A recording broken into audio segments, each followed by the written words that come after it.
Hey guys, this is Javier at the Real Javier Novoa YouTube channel, and also we have a Facebook group, the Real Javier Novoa. If you find value in these videos, please subscribe and like.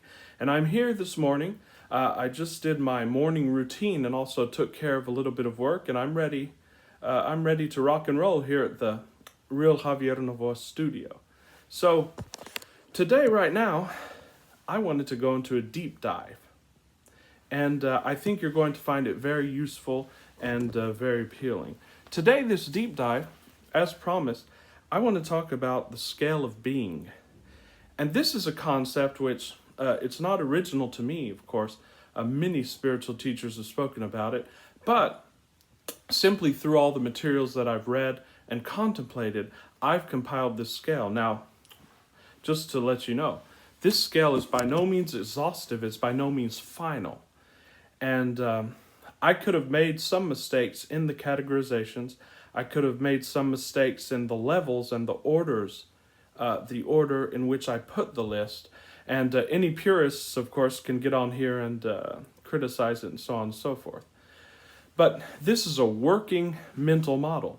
And the purpose of this mental model, as everything that we do on this channel, as I discussed in my little rant last night, is for bettering the illusion. The purpose of all of these tools are to improve your lives. And specifically, the purpose of this scale of being is to know what tools to use in the toolkit that we're going to lay out over the next days, weeks, and months, and why you're using that tool, and what level to impact, and so on and so forth. So, as I said, this is not exhaustive. And the levels are, I'm open to change on these levels. And of course, as we embrace frequent experimentation on this channel and empiricism, as I get more data, I may adjust the categories. But for now, this is a working model. And I just want to show you this model here, that I've written it down. And perhaps I will include a copy of it on our forums. But as you see, this is the scale of being. And on top we have consciousness and God. This is the I am. This is unconditioned consciousness, as Neville Goddard and the other philosophers call it. And the I am then set up, as it had a thought, it set up something to be conscious of. And something which also has consciousness, because if all is one consciousness, and there's a spin-off in that consciousness, and consciousness defines everything, then everything must have consciousness. So also that observed thing must have consciousness, and thus it must also be able to observe. And so we call this soul and spirit. And I know some people will take issue to that terminology, but this is soul, spirit, or inner being. And really, the next rung on that, which is identity and I am this, or persona, and we'll describe what that means. This could be really included in with soul, but it's separated for convenience, because the inner being of the person is two parts. It is, of course, sometimes we describe it as the conscious and the subconscious mind. This is a division. Sometimes we describe it as human thought and higher thought, or spiritual thought. And so there's already a dichotomy here, but of course all dichotomies ultimately don't exist. But for the purpose of the illusion, they do exist. So I've separated those levels as well. So persona, personality.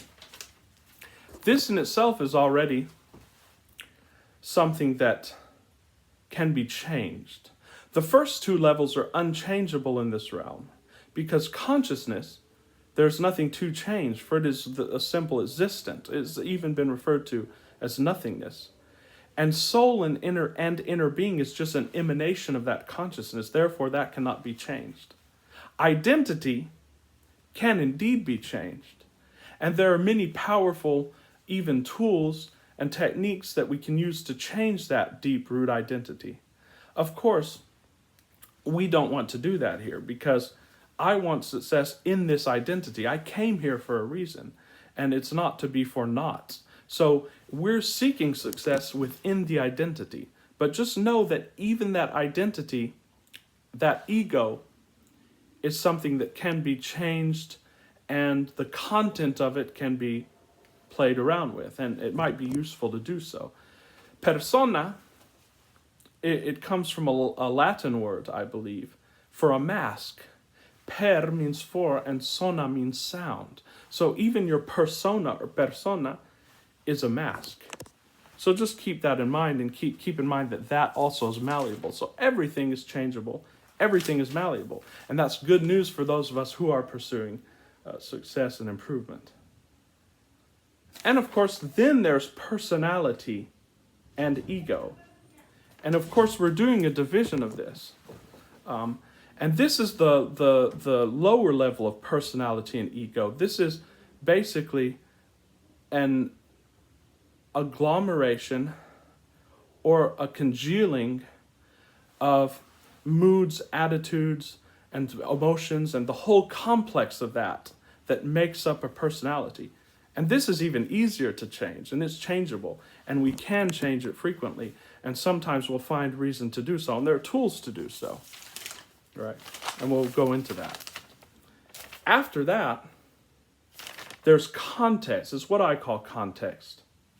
And this is how the personality and ego perceives its relationship, both with itself and with other personalities and egos. And of course, personality and ego, we've not yet crossed into the physical. We've simply crossed into the feeling state of what it feels like to be in a nexus or a network with these personalities and egos, and how we define ourselves in that. Then below that one, there is disposition and attitude. This is basically when people say, for example, oh, he's an angry person. He's an excited person. He's passionate. It's become a disposition and an attitude. And of course, below that, what is that made up of? That is made up of mood and emotional state. So once you start having certain feelings, certain thoughts, certain beliefs, and so on and so forth, over a smaller period of time. Oh, and basically these are going down from this. These are basically thoughts and feelings or emotion over time and with momentum. So there's basically no difference. We're just making a distinction here for the sake of manipulation. So then we have beliefs. And beliefs are basically the equation that I came up with here is thought plus feeling times momentum, which means that it's basically an emotion and thoughts and feelings that you keep feeling again in a circular fashion that's just built up momentum. And so therefore, they come more frequently, and it is harder to break through that. But it, of course, can be done, both directly and indirectly.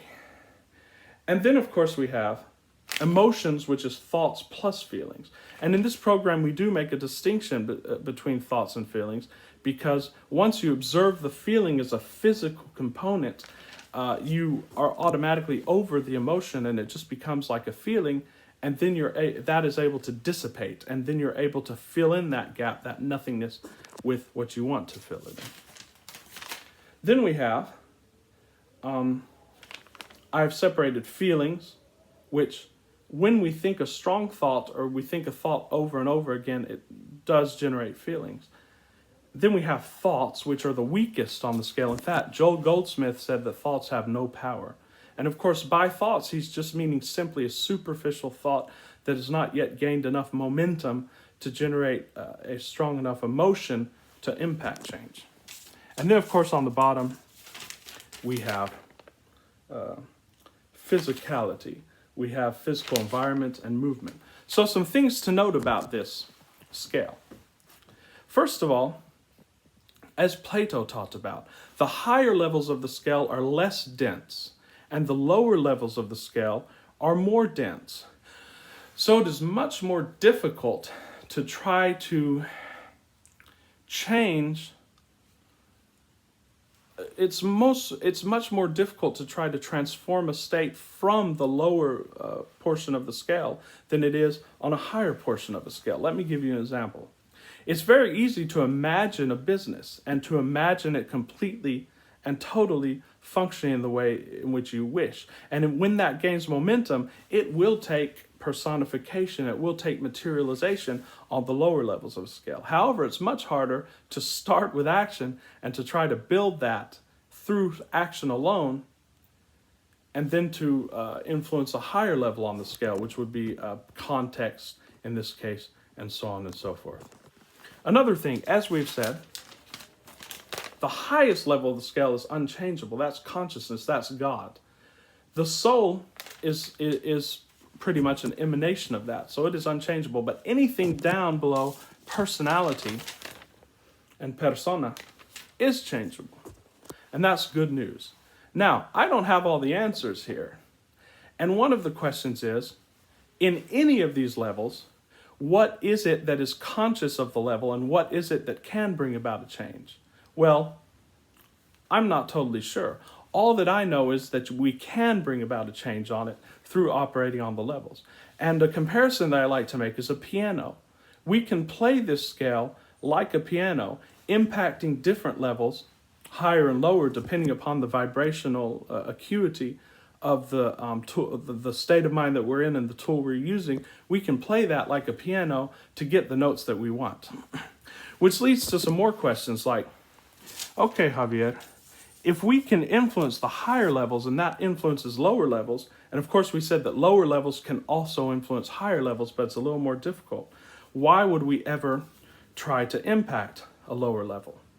Well, we try to impact a lower level for two reasons, and that's because we want to. It's fun. Let's say I want to learn a language.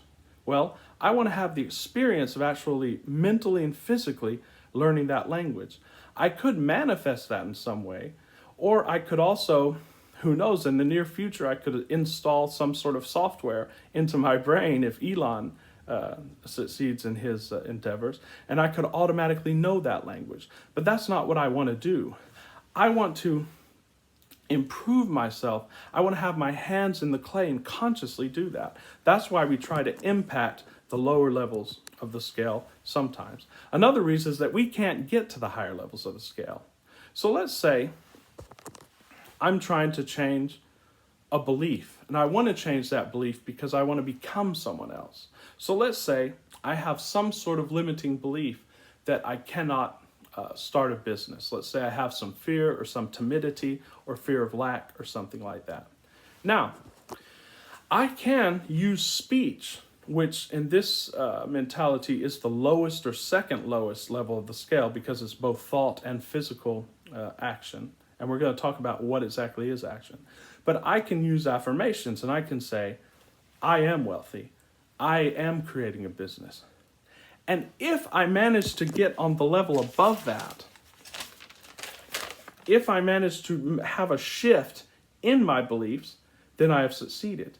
But if I cannot leave the level of thought because I don't have enough momentum or there's too much momentum blocking me there, then I'll simply fall down further on the emotional scale back into physicality and then trying to make it work in the physical. But if I have to go down the scale to do something, maybe that's the only option I have at the moment until I get out of that vibrational rut. And we'll talk about that as well. Another thing to note about this scale is that the higher levels, of course, correspond to higher levels on the emotional scale. So when I feel enthusiasm, when I feel joy and hopefulness and so on and so forth, I'm on the level of my inner being, which is always holding that signal, always holding the feeling of what I wish to create. So I go to that level of my inner being, which is on a higher level of the scale of being. So a higher level on the emotional scale is higher level on the scale of being. Now, we're taking actions to impact certain levels of the scale of being. And what is action? Action is not physical, although it can manifest itself as physical. For the point of view of this course, action is any movement to bring about change on any level or multiple levels of this scale of being. And that's very important, because all of these tools are actions at some point, and even non-action is action. Now, why is it important to know that we can go to the higher levels of the scale anytime we want?